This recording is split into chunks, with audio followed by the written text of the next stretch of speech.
Bismillah ar-Rahman ar-Rahim. My dear brothers and sisters, peace be upon you all. Today I'm going to talk about the best and most effective tips for those working from home. This global crisis has forced the majority of the population to work from home, especially in the regions most affected by the virus. But many have felt that their levels of productivity as well as their heights of motivation has decreased when working from home.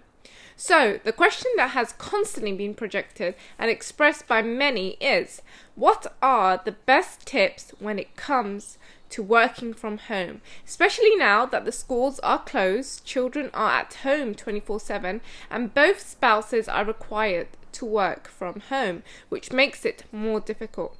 Now, before I begin, let me give you a quick background about myself when it comes to this area. I am a mother of 3 children. My 2 older children are in primary school, and I have 1 infant child. I have worked since the age of 16. However, after giving birth to each child, I have worked from home for a year or 2 after their birth, then returning back to the office after 2 years. So I have years of experience when it comes to working from home, and I have discovered the habits which provide the most success when it comes to working from home. So when I'm recording this video, it's not a video I have thrown together at the last minute, but it's actual practical advice which I have implemented throughout the years, and I have felt have been hugely beneficial and effective, both with working on my work as well as editing jobs which I take with other organizations, as well as preparing for lectures that I deliver in my spare time, all of which require work, time and preparation, which gets done from home. So with the coronavirus lockdown and most of the public working from home, there is no better time than now to address this topic. So now let's get to the part everyone wants to hear. What are the best tips when working from home? So I will mention 6 tips today. Tip number 1, set your working hours. A mistake many make when working from home is that they do not know how to divide the day so that they have a set time to work and a set time towards the family. What happens is that the two begin to merge with one another, and then you are not giving efficient time to work or home. What we all need is a healthy balance between work and home life.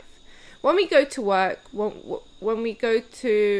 from, let's say, 9 to 5, our mind knows that after this, it's time to switch off. Even if someone answers an email or a message after this work period, we know that the majority or the bulk of the work is over. Working from home could be invasive to your private life if you do not set working hours. The beauty from working from home is that you can be flexible in setting your working hours, but you still need a set working hours so your mind is focused, even if these working hours are broken up throughout the day.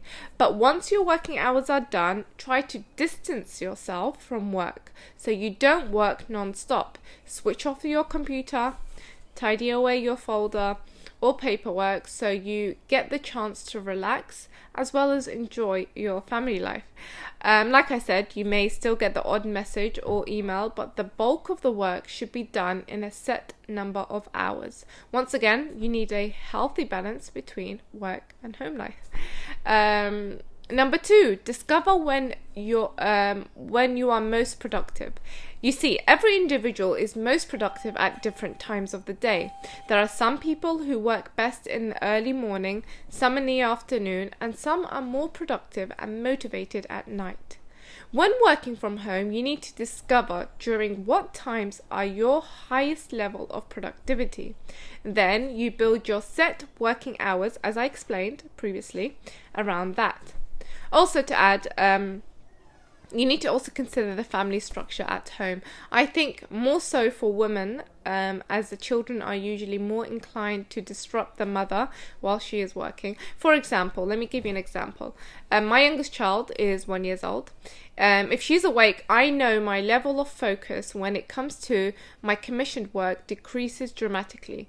So what I usually do is structure my work around her timetable.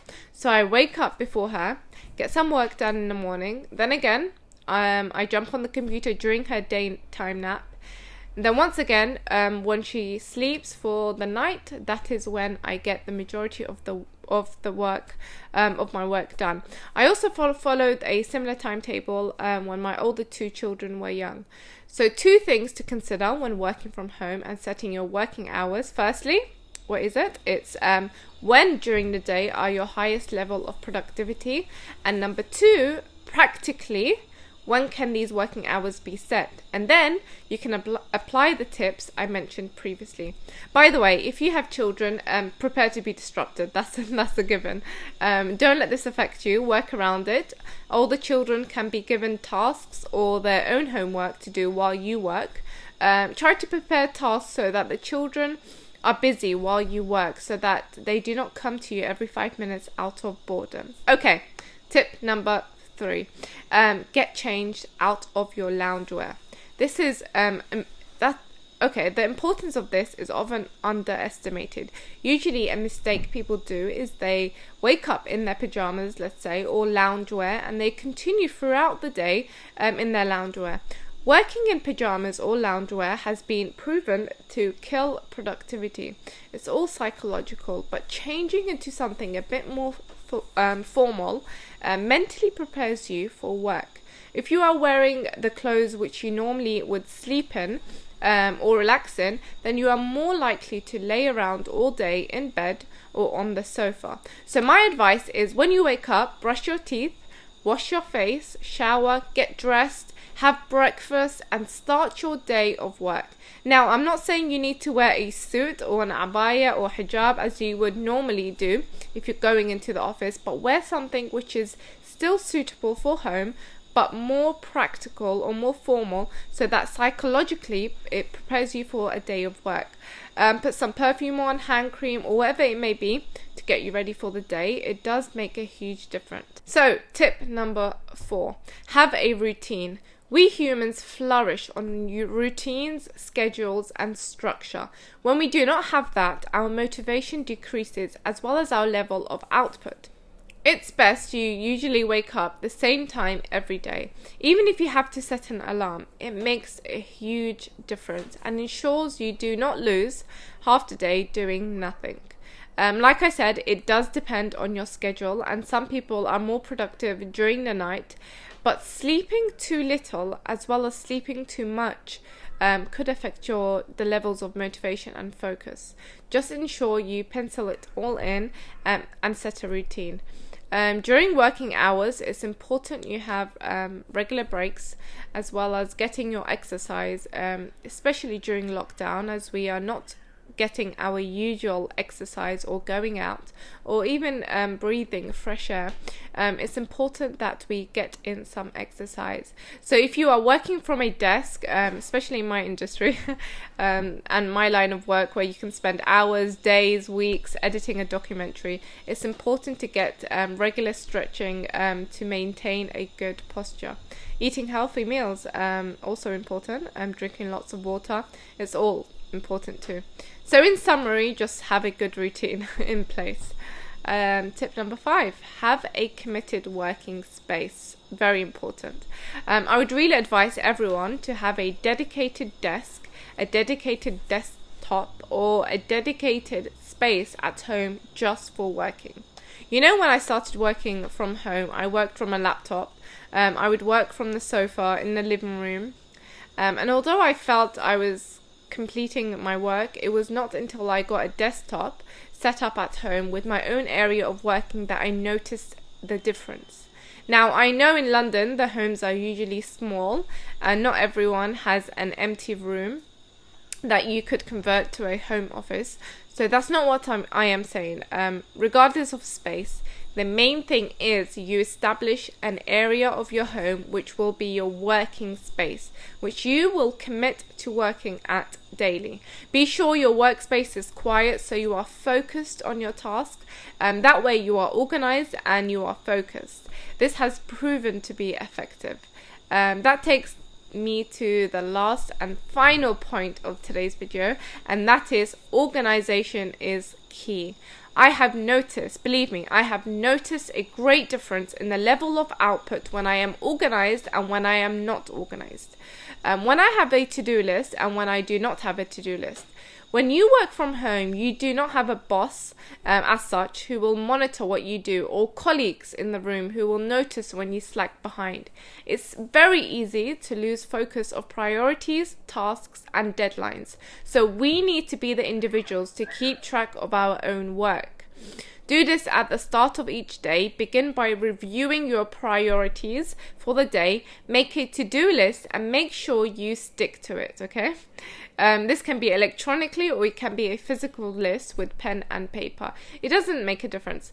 So once you complete the task, you simply tick or cross it out.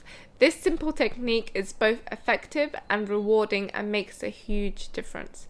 Also, I remembered having a calendar, a planner or diary is extremely important when keeping track of work. I think more so if we are not in lockdown. So this tip is useful if you are working from home during normal circumstances. So I have my own planner at home. Calendar diary, whatever you would like to call it, which I use to key in all important dates and appointments and commitments, like children's teachers meeting, the children's after school activities, if I have a lecture or event to attend to, or any other appointments or commitments. This gives us a focus when we will be at home and when we will be outside the home, and according to that we are able to structure our working day. And that's a wrap. That's the end of today's video. Hope you found today's video useful, and if you want to see more videos, please subscribe to the YouTube page as well as other social media pages which I will be regularly updating. Thank you very much for watching, and inshallah I'll be uploading a video soon. Wassalamu alaikum wa rahmatullahi wa barakatuh.